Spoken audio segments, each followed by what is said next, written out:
Buenas noches. En esta oportunidad vamos a hablar sobre el síndrome de Cushing. Soy la alumna Díaz Silva Leti de la carrera de Medicina Humana. Haciendo una pequeña introducción, bueno, podemos decir que el síndrome de Cushing se produce como consecuencia de la exposición excesiva y prolongada a la acción de las hormonas glucocorticoides. Y en las formas endógenas puede coexistir un aumento de la secreción de mineralocorticoides, andrógenos o también estrógenos. En cuanto a la etio- etiopatogenia y bueno, la clasificación, podemos decir que el hipercorticismo endógeno puede deberse a un exceso de la producción de ACTH entre el 80 y el 85% de los casos, a- o a una hiperfunción suprarrenal no dependiente de la ACTH. La causa más frecuente en el 70% de los casos dependiente de la ACTH en el adulto es la enfermedad de Cushing, y este es debido a la hipersecreción crónica de ACTH hipofisiaria que origina una hiperplasia suprarrenal bilateral. Generalmente es difusa, con secreción excesiva de cortisol y también de andrógenos suprarrenales.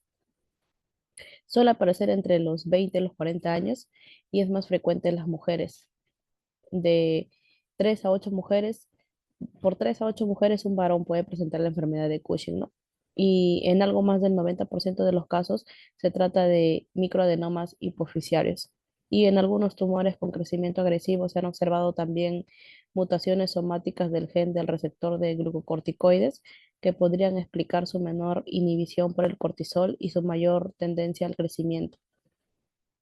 Aquí tenemos una tabla donde podemos evidenciar la clasificación del síndrome de Cushing y su frecuencia de presentación, ¿no? Tenemos el síndrome de Cushing dependiente de la ACTH, la enfermedad de Cushing hipofisiaria en un 70%, enfermedad de Cushing asociado a síndromes displásicos, que es rara, síndrome de Cushing por ACTH ectópica de 10 al 15% y el síndrome de Cushing por el CRH ectópica, que también es rara. El síndrome de Cushing no dependiente de la ACTH, síndrome de Cushing exógeno, es decir, por la administración de dosis suprafisiológicas de glucocorticoides o también el ACTH, y el pseudo Cushing o hipercortisolismo en ausencia de síndrome de Cushing, como el alcoholismo, depresión mayor, obesidad, diabetes mellitus maltratada y ejercicio extenuante. En la siguiente tabla podemos evidenciar los tumores que también pueden producir ACTH ectópica y su frecuencia aproximada, ¿no? Como el carcinoma de pulmón, los tumores de células pequeñas en un 50%, tumores de páncreas, tumores insulares, carcinoma de células pequeñas y carcinoide en un 10%, carcinoide bronquial y de otras localizaciones, el timoma, carcinoma medular de tiroides, feomocromocitomas, neuroblastomas, entre otros. En cuanto a la anatomía patológica, bueno, en la mayoría de los casos de la enfermedad de Cushing existe un microadenoma hipofisiario que suele ser basófilo con diferentes grados de inmunoreactividad para la ACTH y otros péptidos derivados de la PON. Los carcinomas son excepcionales en estos casos y el microscopio electrónico lo que se puede evidenciar es la presencia de gránulos de 200 a 700 nanogramos de diámetro, nanómetros de diámetro y microfilamentos perinucleares característicos de 70 nanómetros de diámetro.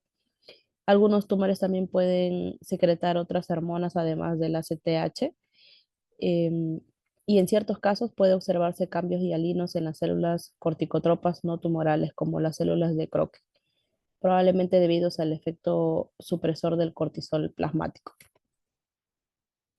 En cuanto al cuadro clínico, bueno, el paciente puede venir con plétora facial, hipertricosis, hirsutismo, la presencia de la joroba de búfalo, acné, hipertensión, atrofia de piel, las estrías, atrofia muscular o miopatía.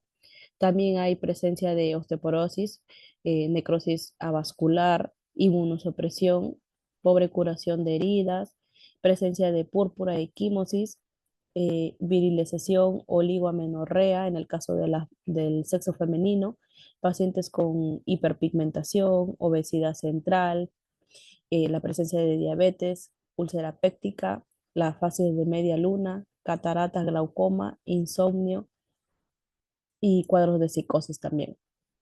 Lo más característico del síndrome de Cushing es un paciente que viene con la cara de luna llena, rubincudez facial o la plétora facial, presencia de hirsutismo y la joroba de búfalo, ¿no?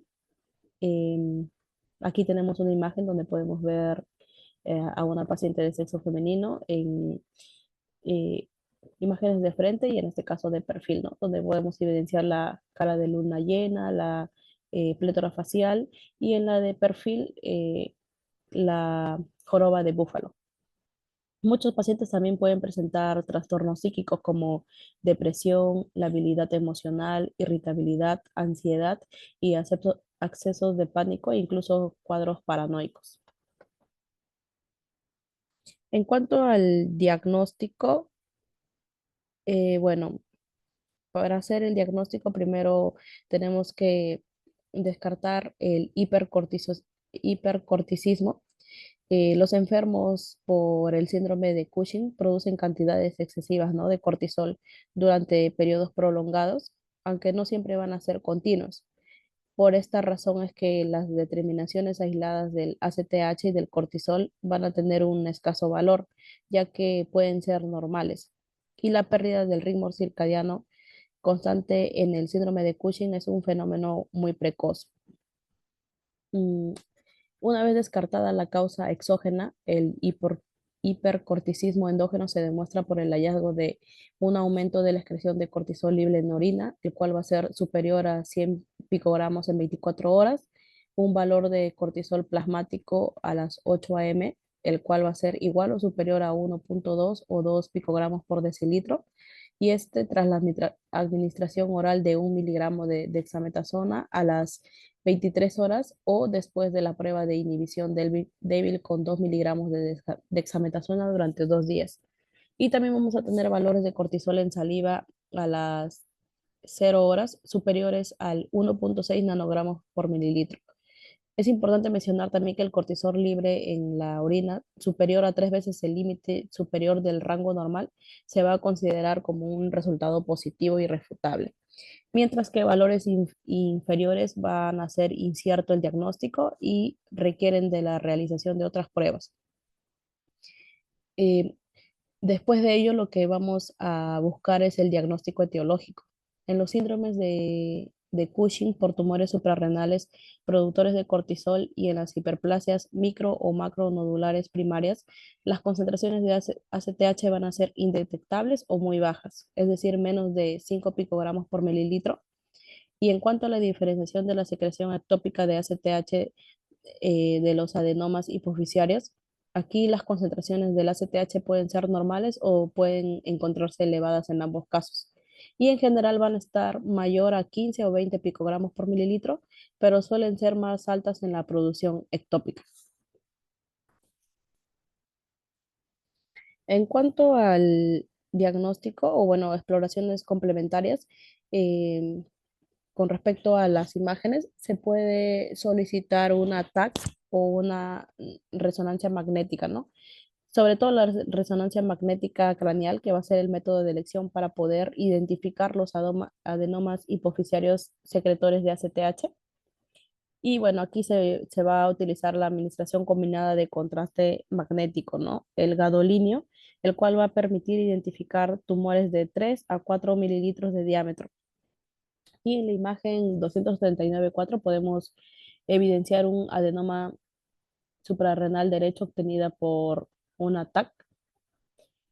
En la figura 239.5 acá se evidencia un carcinoma suprarrenal derecho productor de cortisol y pues es una masa sólida de contornos irregulares con captación heterogéneas. Y en la imagen 239.6 es un carcinoma suprarrenal donde se evidencia la captación anómala intensa, ¿no? de la glándula suprarrenal izquierda.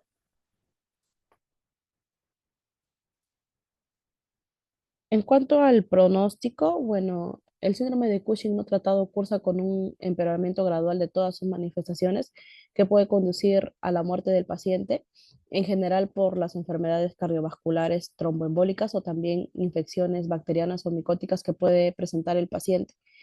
Los pacientes van a presentar una morbilidad elevada por miopatía, diabetes mellitus, de difícil control, pacientes con hipertensión arterial y trastornos electrolíticos graves. Asimismo, también los procesos infecciosos, la presencia de osteoporosis y afección psiquiátrica. Y el tratamiento, bueno, el tratamiento de Cushing, en este caso exógeno, lo primero va a consistir en poder identificar y suspender la fuente exógena de glucocorticoides, si es preciso, de forma paulatina. Y en la enfermedad de Cushing se debe de intentar extirpar el adenoma hipofisiario de forma completa y preservar al mismo tiempo la función adenohipofisiaria, ¿no?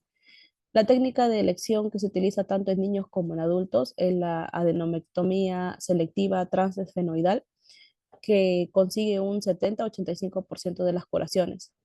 Y la suprarrenalectomía total bilateral también puede ser una otra alternativa terapéutica. Y bueno, eso es todo con respecto al síndrome de Cushing. Esta es la referencia bibliográfica sacada en este caso del libro Farreras y de algunos artículos. Muchas gracias.